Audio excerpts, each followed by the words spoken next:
Speakers, International Educational Development Incorporation. Thank you, Madam President. International educational development has followed the work of the Special Rapporteur for a number of years. We note that for the most part, the Special Rapporteur has discussed the right of people, the right to food in the context of inaction of states to provide food security for those people. This is a sin of omission. We have focused on the actual intention of states to purposefully deny food by either destroying foodstuffs or carrying out blockades or other impediments to provide food. For example, the Laotian authorities destroy crops, fruit trees, and impose a blockade on food, water, and medicine to the Hmong people in their traditional territory. In our statements, we indicate that this is an element of the crime of extermination under the Rome Statute and regulation. Although Laos has not ratified the Rome Statute, this illustrates the degree of gravity of the crime. We ask the Special Rapporteur how she intends to address further crimes of the intentional denial of food generally and in the situation of the Hmong people in their traditional territories in particular. Thank you, Madam President. International Education Development, Inc. Thank you, Madam Vice President. International educational development has raised the issue of self-determination relating to the situation of the Hmong peoples in the Lao People's Democratic Republic for a number of years.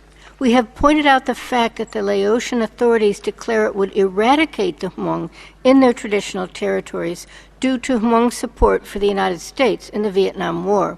After 40-plus years of serious abuse at the hands of Laotian authorities, exercising the right of self-determination for the Hmong is the only viable solution. At earlier sessions, we met with the Special Rapporteur on Summary Executions, the Special Assistant to the Secretary General on the Prevention of Genocide and Mass Atrocities, and other mandate holders on this situation, and continue such meetings at this session. We note continued gross violations against the Hmong, and we urge the Council to act as an issue of highest priority due to the government's vow to eliminate the Hmong in their traditional territories by this year.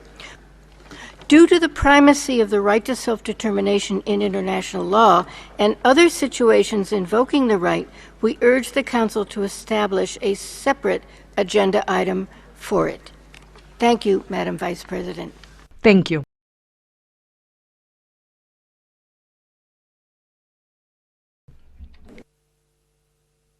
Madam President, the Laopedia would like to exercise the right of reply in response to an NGO statement under Agenda Item 3, which is mentioned about Hmong in Laos. Laos, like others, is the multi-ethnic country. There are 50 ethnic groups in Laos, and we have been peacefully living together. Lao citizens are all equal before the law, regardless of their ethnicities, and enjoy equal rights in political, economic, cultural, and social spheres. There are approximately 595,000 Hmongs, or 9.2% of the total population, and they live peacefully with other ethnic groups and enjoy their traditional festivals. Currently, there are 8,960 Hmong personnel serving in the government as the high-ranking officials. For instance, the President of the National Assembly, ministers, vice ministers, as well as provincial governors and vice governors. Madam President, this is two reflections about Hmong in Laos. We wish to reaffirm the consistent policy of the Lao government in promoting the equality among all ethnic groups across the country.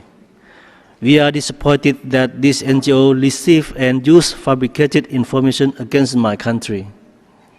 This act aimed to create division among the Lao ethnic people and propagandize against the consistent policy of the Laopedia on promoting the ethnic harmony and guaranteeing equality among all ethnic groups. Therefore, we strongly reject all the allegations and insist that all information presented by the NGO is baseless and fabricated by malicious groups against the Laopedia.